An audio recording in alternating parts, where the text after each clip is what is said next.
Hello, mến chào tất cả quý anh chị em. Hôm nay là ngày 7 tháng 8 2024, giờ California là 12 giờ lẻ 1 phút buổi trưa. Hôm nay là mình làm cái chương trình này là cái poll thăm dò ngày hôm nay mới nhất giữa hai ứng cử viên và Kamala Harris cũng như là ông Donald Trump. Xin mời quý anh chị em xem. Thì cái phần nói tiếng Anh thì nó có phụ đề Việt ngữ ở dưới, thì ở mỗi tiểu bang thì những cái số phiếu cử tri đoàn đó thì nó sẽ đếm như thế nào. Cần 270 phiếu của cử tri đoàn sẽ thắng tổng thống, cái ghế tổng thống 2024. Thì mời quý anh chị em theo dõi.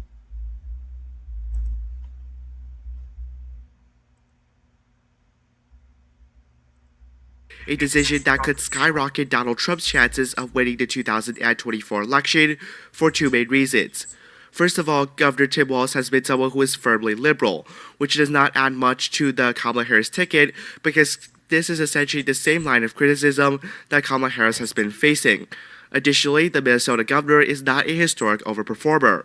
Unlike his potential VP rivals, including Josh Shapiro, who overperformed Joe Biden in the state of Pennsylvania back in 2020 by a margin of 14 points, or Arizona with Mark Kelly, who overperformed Joe Biden in the state by almost 5 points, Tim Walz essentially did not overperform Joe Biden as the incumbent governor of the state of Minnesota, proving the fact that he's not someone who adds a lot to the Democratic ticket or someone that is particularly electable. Additionally, Trump and Harris were essentially tied on New York Times polling aggregate, where both of these candidates were at 47%, in part because many expected Democrat Josh Shapiro, a moderate governor from the state of Pennsylvania, to be chosen as VP. However, given this result, you could expect many of these moderate Democrats or independents to be disillusioned with the Democratic Party and end up voting for Donald Trump or simply refusing to vote, which could significantly benefit Trump's campaign.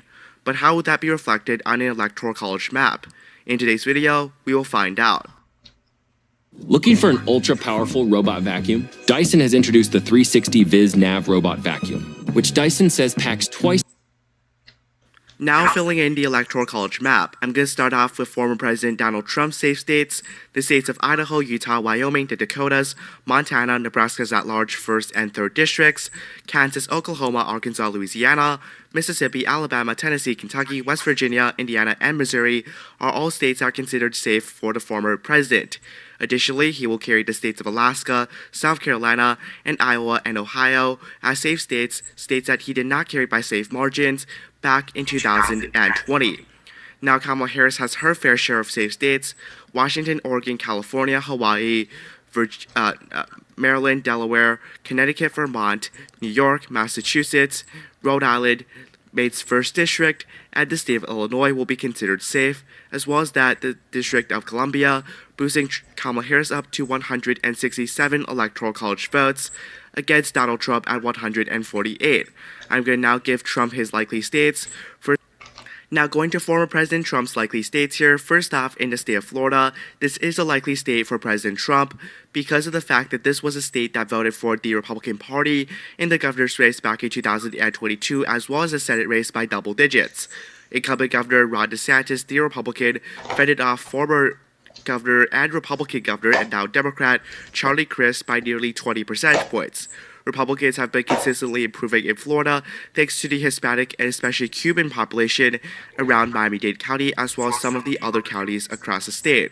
Florida is definitely likely red, as well as that the state of Texas, where President Trump has made significant gains in the Rio Grande Valley. We're talking about at max a 55% shift from Hillary Clinton's numbers in 2016, and although Biden did do better in some of the suburbs back in 2020, someone like Kamala Harris, someone like Tim Walz simply does not have that suburban appeal, and as a result, I'm definitely going to give the state of Texas to Trump by a likely margin. Now, additionally, as to that, I also have the state of North Carolina in the likely Republican column. The reason the state was essentially living on relatively meager wages, he can't really appeal to a lot of these suburbanites, a lot of these more moderate college degree educated people, and as a result, I'm going to right now still say that the state of Michigan is tilting towards the Republican Party. Finally, now going to the state of Pennsylvania, where two things are really going in favor of the former president. The first being that he was attempted to be assassinated in Butler County, Pennsylvania. And an event happens like that, you're generally going to see a lot of sympathy for the candidate that was essentially the victim, in this case Donald Trump, and you're going to see a much bolstered turnout in some of the rural areas.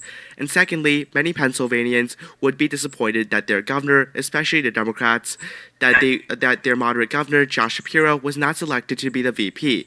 After all, news sources, including more liberals ones and more conservative ones, such as CNN and Fox News, all predicted that Josh Shapiro would be Kamala Harris's VP.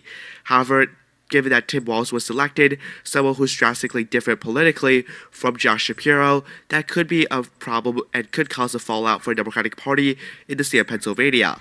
After all, Democrats need a lot of white working class voters, voters that are more moderate, voters that are moving away from the Democratic Party in areas like Erie County or Northampton County, counties that voted for Trump in 2016, that voted narrowly for Biden in 2020, to really stay with the Democratic Party, and someone like Tim Walz really can't do that.